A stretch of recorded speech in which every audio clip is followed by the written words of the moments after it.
Chapter 1. I go to Styles.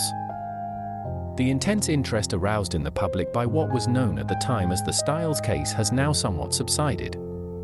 Nevertheless, in view of the worldwide notoriety which attended it, I have been asked, both by my friend Poirot and the family themselves, to write an account of the whole story. This, we trust, will effectually silence the sensational rumors which still persist. I will therefore briefly set down the circumstances which led to my being connected with the affair. I had been invalided home from the front, and, after spending some months in a rather depressing convalescent home, was given a month's sick leave. Having no near relations or friends, I was trying to make up my mind what to do, when I ran across John Cavendish. I had seen very little of him for some years. Indeed, I had never known him particularly well. He was a good 15 years my senior, for one thing, though he hardly looked his 45 years. As a boy, though, I had often stayed at Styles, his mother's place in Essex. We had a good yarn about old times, and it ended in his inviting me down to Styles to spend my leave there. "The mater will be delighted to see you again, after all those years," he added. "Your mother keeps well?" I asked. "Oh, yes. I suppose you know that she has married again?" I am afraid I showed my surprise rather plainly. Mrs. Cavendish, who had married John's father when he was a widower with 2 sons, had been a handsome woman of middle age as I remembered her. She certainly could not be a day less than 70 now. I recalled her as an energetic, autocratic personality, somewhat inclined to charitable and social notoriety, with a fondness for opening bazaars and playing the Lady Bountiful. She was a most generous woman and possessed a considerable fortune of her own. Their country place, Styles Court, had been purchased by Mr. Cavendish early in their married life. He had been completely under his wife's ascendancy, so much so that, on dying, he left the place to her for her lifetime, as well as the larger part of his income, an arrangement that was distinctly unfair to his 2 sons. Their stepmother, however, had always been most generous to them. Indeed, they were so young at the time of their father's remarriage that they always thought of her as their own mother. Lawrence, the younger, had been a delicate youth. He had qualified as a doctor but early relinquished the profession of medicine, and lived at home while pursuing literary ambitions, though his verses never had any marked success. John practiced for some time as a barrister, but had finally settled down to the more congenial life of a country squire.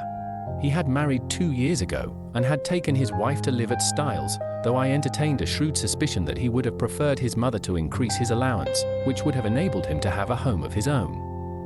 Mrs. Cavendish, however, was a lady who liked to make her own plans and expected other people to fall in with them. And in this case she certainly had the whip hand, namely, the purse strings. John noticed my surprise at the news of his mother's remarriage and smiled rather ruefully. "Rotten little bounder too," he said savagely. "I can tell you, Hastings, it's making life jolly difficult for us. As for Evie, you remember Evie?" "No." "Oh, I suppose she was after your time. She's the mater's factotum, companion, jack of all trades. A great sport, old Evie. Not precisely young and beautiful, but as game as they make them." "You were going to say?" "Oh, this fellow. He turned up from nowhere, on the pretext of being a second cousin or something of Evie's, though she didn't seem particularly keen to acknowledge the relationship. The fellow is an absolute outsider, anyone can see that. He's got a great black beard, and wears patent leather boots in all weathers.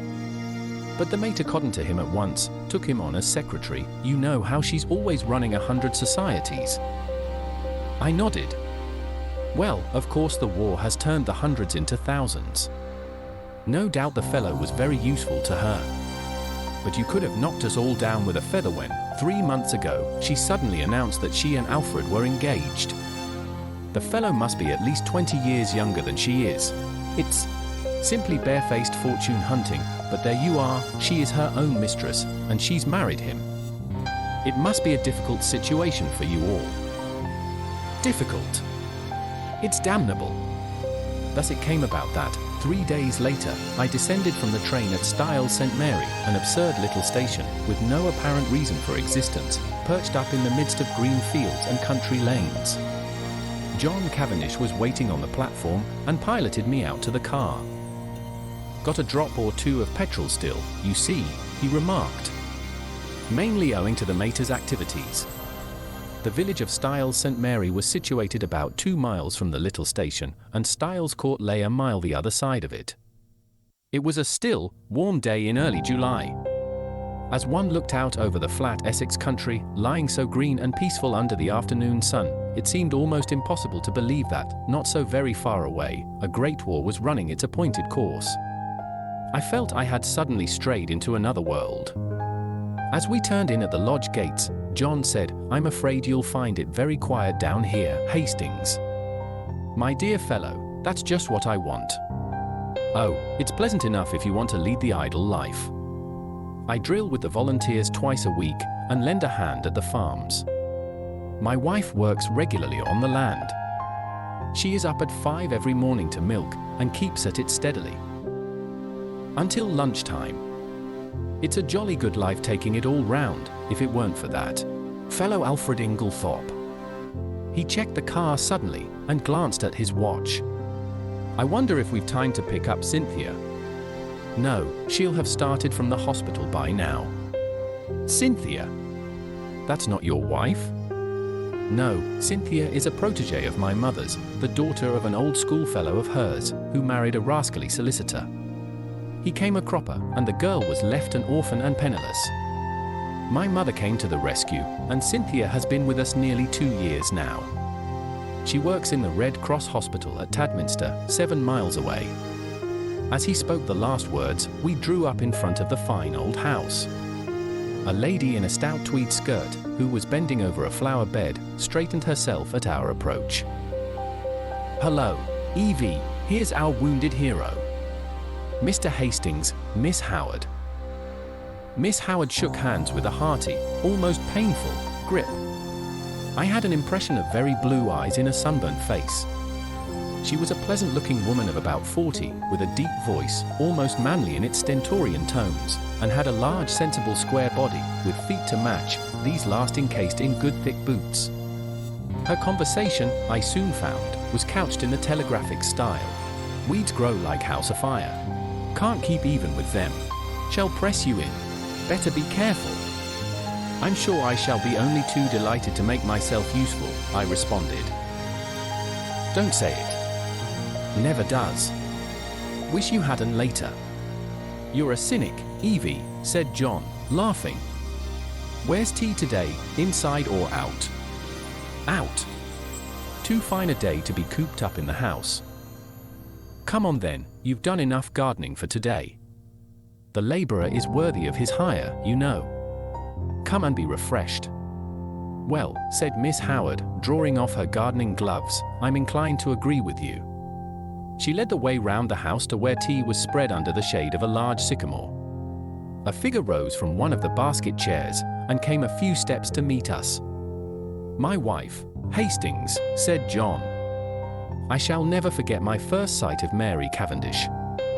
Her tall, slender form, outlined against the bright light, the vivid sense of slumbering fire that seemed to find expression only in those wonderful tawny eyes of hers, remarkable eyes, different from any other woman's that I have ever known, the intense power of stillness she possessed, which nevertheless conveyed the impression of a wild, untamed spirit in an exquisitely civilized body, all these things are burnt into my memory. I shall never forget them. She greeted me with a few words of pleasant welcome in a low, clear voice, and I sank into a basket chair feeling distinctly glad that I had accepted John's invitation. Mrs. Cavendish gave me some tea, and her few quiet remarks heightened my first impression of her as a thoroughly fascinating woman. An appreciative listener is always stimulating, and I described, in a humorous manner, certain incidents of my convalescent home, in a way which, I flatter myself, greatly amused my hostess. John, of course, good fellow though he is, could hardly be called a brilliant conversationalist. At that moment a well-remembered voice floated through the open French window near at hand. "Then you'll write to the princess after tea, Alfred." "I'll write to Lady Tadminster for the second day, myself." Or shall we wait until we hear from the princess? In case of a refusal, Lady Tadminster might open it the first day, and Mrs. Crosby the second. Then there's the Duchess about the school fete. There was the murmur of a man's voice, and then Mrs. Inglethorpe's rose in reply, yes, certainly. After tea will do quite well. You are so thoughtful, Alfred dear. The French window swung open a little wider, and a handsome white-haired old lady, with a somewhat masterful cast of features, stepped out of it onto the lawn. A man followed her, a suggestion of deference in his manner. Mrs. Inglethorpe greeted me with effusion. Why, if it isn't too delightful to see you again, Mr. Hastings, after all these years. Alfred, darling, Mr. Hastings, my husband. I looked with some curiosity at Alfred Darling. He certainly struck a rather alien note. I did not wonder at John objecting to his beard. It was one of the longest and blackest I have ever seen. He wore gold-rimmed pince-nez and had a curious impassivity of feature. It struck me that he might look natural on a stage, but was strangely out of place in real life. His voice was rather deep and unctuous. He placed a wooden hand in mine and said, "This is a pleasure, Mr. Hastings." Then, turning to his wife, "Emily dearest, I think that cushion is a little damp." She beamed fondly on him as he substituted another with every demonstration of the tenderest care. Strange infatuation of an otherwise sensible woman. With the presence of Mr. Inglethorpe, a sense of constraint and veiled hostility seemed to settle down upon the company. Miss Howard, in particular, took no pains to conceal her feelings. Mrs. Inglethorpe, however, seemed to notice nothing unusual. Her volubility, which I remembered of old, had lost nothing in the intervening years, and she poured out a steady flood of conversation, mainly on the subject of the forthcoming bazaar which she was organizing and which was to take place shortly. Occasionally she referred to her husband over a question of days or dates. His watchful and attentive manner never varied. From the very first I took a firm and rooted dislike to him, and I flatter myself that my first judgments are usually fairly shrewd. Presently Mrs. Inglethorpe turned to give some instructions about letters to Evelyn Howard, and her husband addressed me in his painstaking voice, "Is soldiering your regular profession, Mr. Hastings?" "No, before the war I was in Lloyd's." "And you will return there after it is over?" "Perhaps." "Either that or a fresh start altogether." Mary Cavendish leant forward. "What would you really choose as a profession, if you could just consult your inclination?" "Well, that depends." "No secret hobby?" she asked. "Tell me if you're drawn to something." "Everyone is, usually something absurd." "You'll laugh at me." She smiled. "Perhaps." "Well, I've always had a secret hankering to be a detective." "The real thing, Scotland Yard? Or Sherlock Holmes?" "Oh, Sherlock Holmes by all means. But really, seriously, I am awfully drawn to it. I came across a man in Belgium once, a very famous detective, and he quite inflamed me. He was a marvelous little fellow. He used to say that all good detective work was a mere matter of method. My system is based on his, though of course I have progressed rather further. He was a funny little man, a great dandy, but wonderfully clever. Like a good detective story myself, remarked Miss Howard. Lots of nonsense written, though. Criminal discovered in last chapter. Everyone dumbfounded. Real crime, you'd know at once. There have been a great number of undiscovered crimes, I argued. Don't mean the police, but the people that are right in it. The family. You couldn't really hoodwink them. They'd know. Then, I said, much amused, you think that if you were mixed up in a crime, say a murder, you'd be able to spot the murderer right off? Of course I should. Mightn't be able to prove it to a pack of lawyers. But I'm certain I'd know. I'd feel it in my fingertips if he came near me. It might be a she, I suggested. Might. But murder's a violent crime. Associate it more with a man. Not in a case of poisoning. Mrs. Cavendish's clear voice startled me. Dr. Bauerstein was saying yesterday that, owing to the general ignorance of the more uncommon poisons among the medical profession, there were probably countless cases of poisoning quite unsuspected. Why, Mary, what a gruesome conversation, cried Mrs. Inglethorpe. It makes me feel as if a goose were walking over my grave. Oh, there's Cynthia. A young girl in VAD uniform ran lightly across the lawn. Why, Cynthia, you are late today. This is Mr. Hastings, Miss Murdoch. Cynthia Murdoch was a fresh-looking young creature, full of life and vigor. She tossed off her little VAD cap, and I admired the great loose waves of her auburn hair, and the smallness and whiteness of the hand she held out to claim her tea. With dark eyes and eyelashes she would have been a beauty. She flung herself down on the ground beside John, and as I handed her a plate of sandwiches she smiled up at me. Sit down here on the grass, do. It's ever so much nicer. I dropped down obediently. You work at Tadminster, don't you, Miss Murdoch? She nodded. For my sins. Do they bully you, then? I asked, smiling. I should like to see them, cried Cynthia with dignity. I have got a cousin who is nursing, I remarked. And she is terrified of sisters. I don't wonder. Sisters are, you know, Mr. Hastings. They simply are. You've no idea. But I'm not a nurse, thank heaven, I work in the dispensary. How many people do you poison? I asked, smiling. Cynthia smiled too. Oh, hundreds, she said. Cynthia, called Mrs. Inglethorpe, do you think you could write a few notes for me? Certainly, Aunt Emily. She jumped up promptly, and something in her manner reminded me that her position was a dependent one, and that Mrs. Inglethorpe, kind as she might be in the main, did not allow her to forget it. My hostess turned to me. John will show you your room. Supper is at 7:30. We have given up late dinner for some time now. Lady Tadminster, our member's wife, she was the late Lord Abbotsbury's daughter, does the same. She agrees with me that one must set an example of economy. We are quite a war household, nothing is wasted here, every scrap of waste paper, even, is saved and sent away in sacks. I expressed my appreciation, and John took me into the house and up the broad staircase, which forked right and left halfway to different wings of the building. My room was in the left wing, and looked out over the park. John left me, and a few minutes later I saw him from my window walking slowly across the grass arm in arm with Cynthia Murdoch. I heard Mrs. Inglethorpe call Cynthia impatiently, and the girl started and ran back to the house. At the same moment, a man stepped out from the shadow of a tree and walked slowly in the same direction. He looked about 40, very dark with a melancholy clean-shaven face. Some violent emotion seemed to be mastering him. He looked up at my window as he passed, and I recognized him, though he had changed much in the 15 years that had elapsed since we last met. It was John's younger brother, Lawrence Cavendish. I wondered what it was that had brought that singular expression to his face. Then I dismissed him from my mind, and returned to the contemplation of my own affairs. The evening passed pleasantly enough, and I dreamed that night of that enigmatical woman, Mary Cavendish.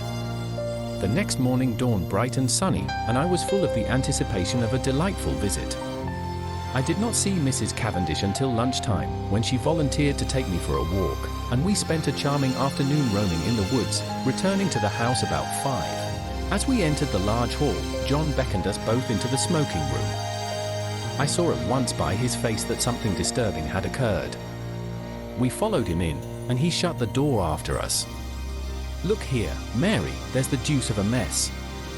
Evie's had a row with Alfred Inglethorpe, and she's off. Evie? Off? John nodded gloomily. Yes, you see she went to the mater, and oh, here's Evie herself. Miss Howard entered. Her lips were set grimly together, and she carried a small suitcase. She looked excited and determined, and slightly on the defensive. At any rate, she burst out, I've spoken my mind. My dear Evelyn, cried Mrs. Cavendish, this can't be true. Miss Howard nodded grimly. True enough. Afraid I said some things to Emily she won't forget or forgive in a hurry. Don't mind if they've only sunk in a bit. Probably water off a duck's back, though. I said right out, "You're an old woman, Emily, and there's no fool like an old fool. The man's 20 years younger than you, and don't you fool yourself as to what he married you for. Money? Well, don't let him have too much of it. Farmer Rakes has got a very pretty young wife. Just ask your Alfred how much time he spends over there." She was very angry. "Natural," I went on. "I'm going to warn you, whether you like it or not. That man would as soon murder you in your bed as look at you. He's a bad lot. You can say what you like to me, but remember what I've told you. He's a bad lot." What did she say? Miss Howard made an extremely expressive grimace. "Darling Alfred, dearest Alfred, wicked calumnies, wicked lies, wicked woman, to accuse her dear husband. The sooner I left her house the better. So I'm off." "But not now?" "This minute." For a moment we sat and stared at her. Finally John Cavendish, finding his persuasions of no avail, went off to look up the trains. His wife followed him, murmuring something about persuading Mrs. Inglethorpe to think better of it. As she left the room, Miss Howard's face changed. She leant towards me eagerly. "Mr. Hastings, you're honest. I can trust you?" I was a little startled.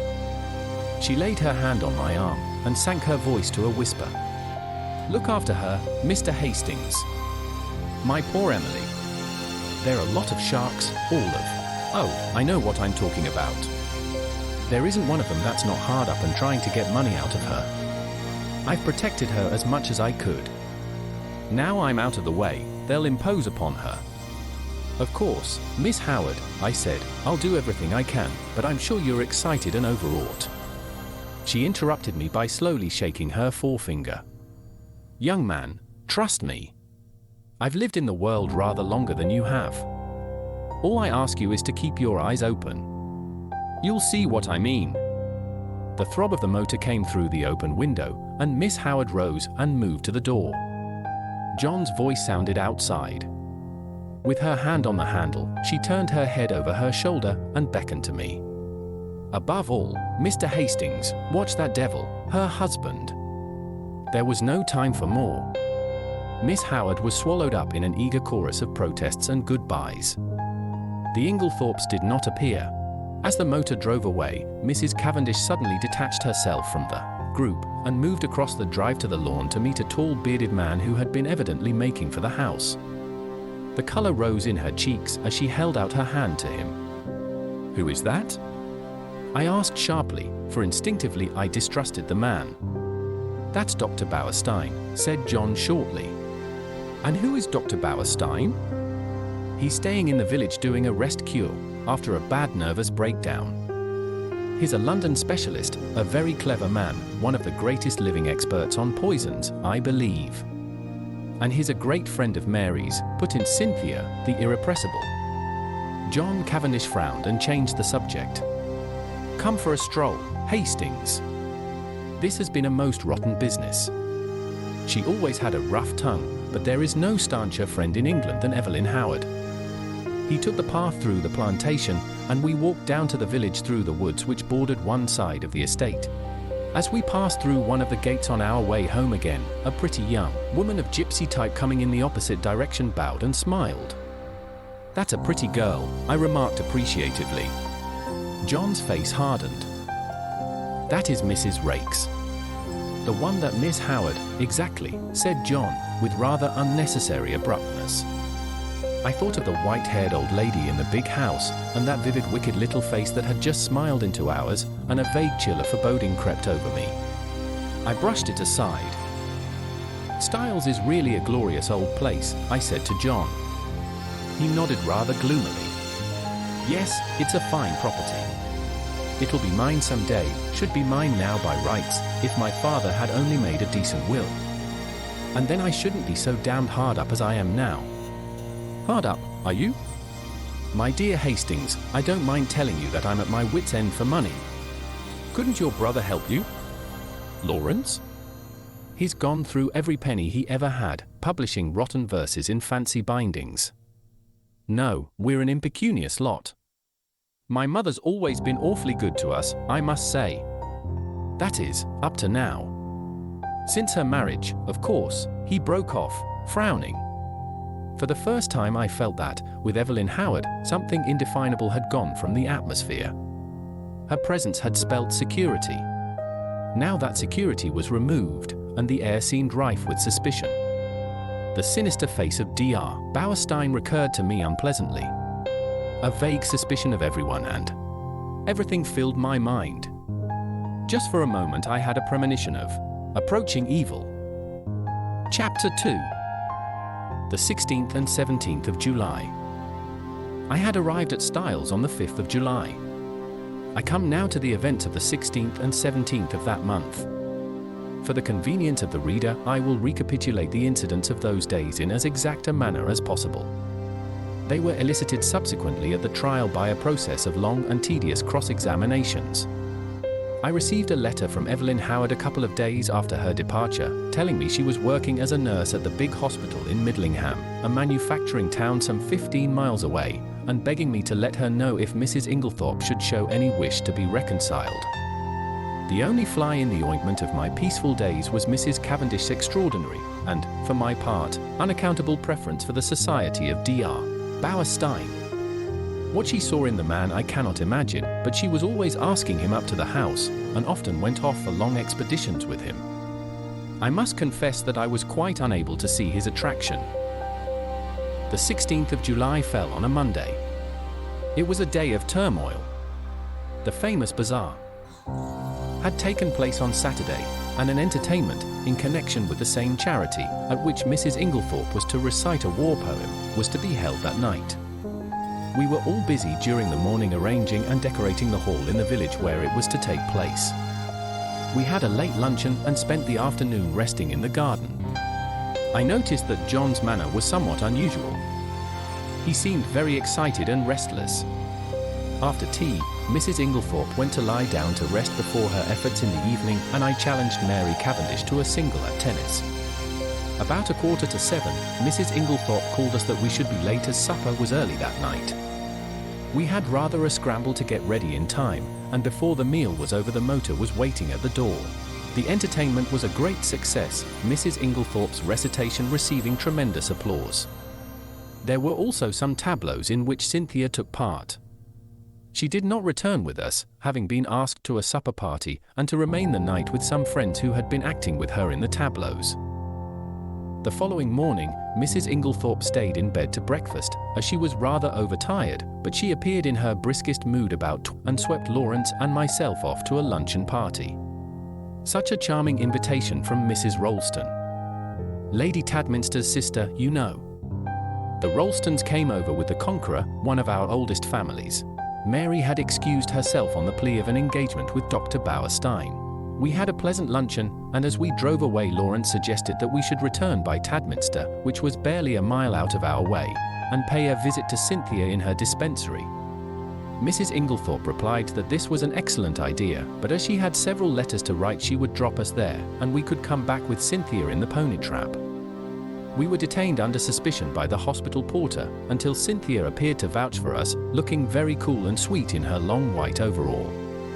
She took us up to her sanctum, and introduced us to her fellow dispenser, a rather awe-inspiring individual, whom Cynthia cheerily addressed as Nibs. "What a lot of bottles!" I exclaimed, as my eye travelled round the small room. "Do you really know what's in them all?" "Say something original," groaned Cynthia. "Every single person who comes up here says that. We are really thinking of bestowing a prize on the first individual who does not say, 'What a lot of bottles.' And I know the next thing you're going to say is, 'How many people have you poisoned?'" I pleaded guilty with a laugh. "If you people only knew how fatally easy it is to poison someone by mistake, you wouldn't joke about it. Come on, let's have tea. We've got all sorts of secret stories in that cupboard." "No, Lawrence, that's the poison cupboard." "The big cupboard, that's right." We had a very cheery tea, and assisted Cynthia to wash up afterwards. We had just put away the last teaspoon when a knock came at the door. The countenances of Cynthia and Nibs were suddenly petrified into a stern and forbidding expression. "Come in," said Cynthia, in a sharp professional tone. A young and rather scared-looking nurse appeared with a bottle which she proffered to Nibs, who waved her towards Cynthia with the somewhat enigmatical remark, "I'm not really here today." Cynthia took the bottle and examined it with the severity of a judge. "This should have been sent up this morning. Sister is very sorry. She forgot. Sister should read the rules outside the door." I gathered from the little nurse's expression that there was not the least likelihood of her having the hardihood to retail this message to the dreaded sister. "So now it can't be done until tomorrow," finished Cynthia. "Don't you think you could possibly let us have it tonight?"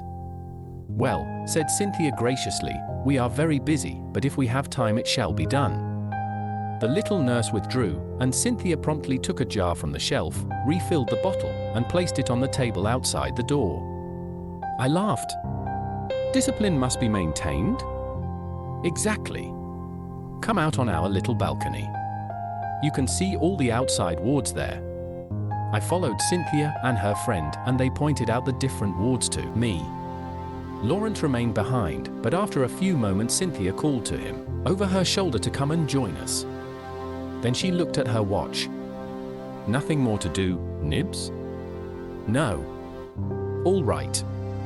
Then we can lock up and go." I had seen Lawrence in quite a different light that afternoon. Compared to John, he was an astoundingly difficult person to get to know. He was the opposite of his brother in almost every respect, being unusually shy and reserved. Yet he had a certain charm of manner, and I fancied that, if one really knew him well, one could have a deep affection for him. I had always fancied that his manner to Cynthia was rather constrained, and that she on her side was inclined to be shy of him. But they were both gay enough this afternoon, and chatted together like a couple of children. As we drove through the village, I remembered that I wanted some stamps, so accordingly we pulled up at the post office. As I came out again, I cannoned into a little man who was just entering. I drew aside and apologized, when suddenly, with a loud exclamation, he clasped me in his arms and kissed me warmly. "Mon ami Hastings," he cried. "It is indeed Mon ami Hastings." "Poirot!" I exclaimed. I turned to the pony trap. "This is a very pleasant meeting for me, Miss Cynthia. This is my old friend, Monsieur Poirot, whom I have not seen for years."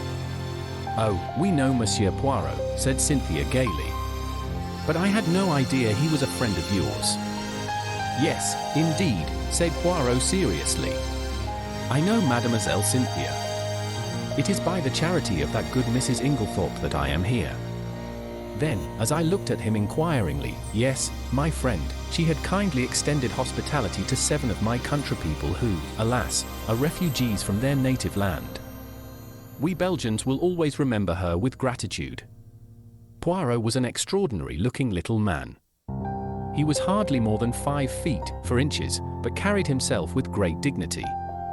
His head was exactly the shape of an egg, and he always perched it a little on one side. His moustache was very stiff and military. The neatness of his attire was almost incredible. I believe a speck of dust would have caused him more pain than a bullet wound. Yet this quaint dandified little man who, I was sorry to see, now limped badly, had been in his time one of the most celebrated members of the Belgian police. As a detective, his flair had been extraordinary, and he had achieved triumphs by unraveling some of the most baffling cases of the day. He pointed out to me the little house inhabited by him and his fellow Belgians, and I promised to go and see him at an early date.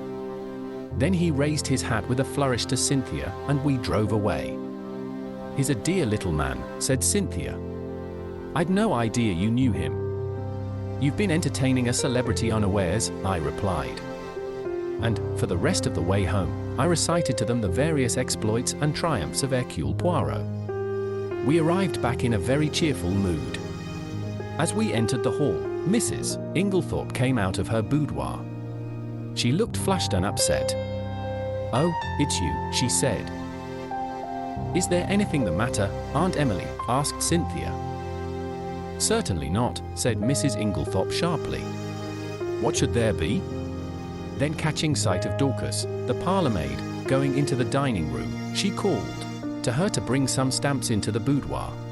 The old servant hesitated, then added diffidently, "Don't you think you're looking very tired?"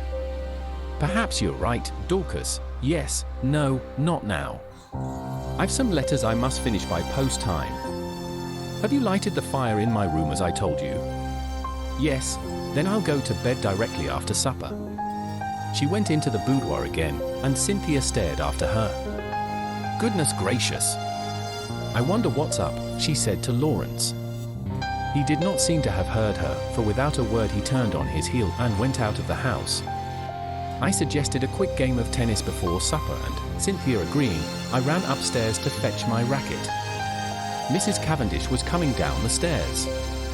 It may have been my fancy, but she, too, was looking odd and disturbed. "Had a good walk with Dr. Bauerstein?" I asked, trying to appear as indifferent as I could. "I didn't go," she replied abruptly. "Where is Mrs. Inglethorpe?" "In the boudoir." Her hand clenched itself on the banisters, then she seemed to nerve herself for some encounter, and went rapidly past me down the stairs across the hall to the boudoir, the door of which she shut behind her. As I ran out to the tennis court a few moments later, I had to pass the open boudoir window, and was unable to help overhearing the following scrap of dialogue. Mary Cavendish was saying in the voice of a woman desperately controlling herself, "Then you won't show it to me?" To which Mrs. Inglethorpe replied, "My dear Mary, it has nothing to do with that matter." "Then show it to me." "I tell you it is not what you imagine. It does not concern you in the least." To which Mary Cavendish replied, with a rising bitterness, "Of course, I might have known you would shield him." Cynthia was waiting for me, and greeted me eagerly with, "I say, there's been the most awful row. I've got it all out of Dorcas." "What kind of a row?" "Between Aunt Emily and him. I do hope she's found him out at last." "Was Dorcas there, then?" "Of course not. She happened to be near the door. It was a real old bust-up. I do wish I knew what it was all about." I thought of Mrs. Rake's gypsy face, and Evelyn Howard's warnings, but wisely decided to hold my peace, whilst Cynthia exhausted every possible hypothesis, and cheerfully hoped Aunt Emily will send him away, and will never speak to him again. I was anxious to get hold of John, but he was nowhere to be seen. Evidently something very momentous had occurred that afternoon. I tried to forget the few words I had overheard, but do what I would, I could not dismiss them altogether from my mind. What was Mary Cavendish's concern in the matter? Mr. Inglethorpe was in the drawing room when I came down to supper. His face was impassive as ever, and the strange unreality of the man struck me afresh. Mrs. Inglethorpe came down last. She still looked agitated, and during the meal there was a somewhat constrained silence. Inglethorpe was unusually quiet. As a rule, he surrounded his wife with little attentions, placing a cushion at her back, and altogether playing the part of the devoted husband. Immediately after supper, Mrs. Inglethorpe retired to her boudoir again. "Send my coffee in here, Mary," she called. "I've just 5 minutes to catch the post." Cynthia and I went and sat by the open window in the drawing room. Mary Cavendish brought our coffee to us. She seemed excited. "Do you young people want lights, or do you enjoy the twilight?" she asked. "Will you take Mrs. Inglethorpe her coffee, Cynthia? I will pour it out." "Do not trouble, Mary," said Inglethorpe. "I will take it to Emily." He poured it out, and went out of the room carrying it carefully. Lawrence followed him, and Mrs. Cavendish sat down by us. We three sat for some time in silence. It was a glorious night, hot and still. Mrs. Cavendish fanned herself gently with a palm leaf. "It's almost too hot," she murmured. "We shall have a thunderstorm. Alas, that these harmonious moments can never endure." My paradise was rudely shattered by the sound of a well-known and heartily disliked voice in the hall. "Dr. Bauerstein," exclaimed Cynthia. "What a funny time to come." I glanced jealously at Mary Cavendish, but she seemed quite undisturbed. The delicate pallor of her cheeks did not vary. In a few moments, Alfred Inglethorpe had ushered the doctor in, the latter laughing and protesting that he was in no fit state for a drawing room. In truth, he presented a sorry spectacle, being literally plastered with mud. "What have you been doing, doctor?" cried Mrs. Cavendish. "I must make my apologies," said the doctor. "I did not really mean to come in, but Mr. Inglethorpe insisted." "Well, Bauerstein, you are in a plight," said John, strolling in from the hall. "Have some coffee, and tell us what you have been up to." "Thank you, I will." He laughed rather ruefully, as he described how he had discovered a very rare species of fern in an inaccessible place, and in his efforts to obtain it had lost his footing, and slipped ignominiously into a neighboring pond. "The sun soon dried me off," he added, "but I'm afraid my appearance is very disreputable." At this juncture, Mrs. Inglethorpe called to Cynthia from the hall, and the girl ran out. "Just carry up my dispatch case, will you, dear? I'm going to bed." The door into the hall was a wide one. I had risen when Cynthia did. John was close by me. There were therefore 3 witnesses who could swear that Mrs. Inglethorpe was carrying her coffee, as yet untasted, in her hand. My evening was utterly and entirely spoiled by the presence of Dr. Bauerstein. It seemed to me the man would never go. He rose at last, however, and I breathed a sigh of relief. "I'll walk down to the village with you," said Mr. Inglethorpe. "I must see our agent over those estate accounts." He turned to John. "No one need sit up. I will take the latch key."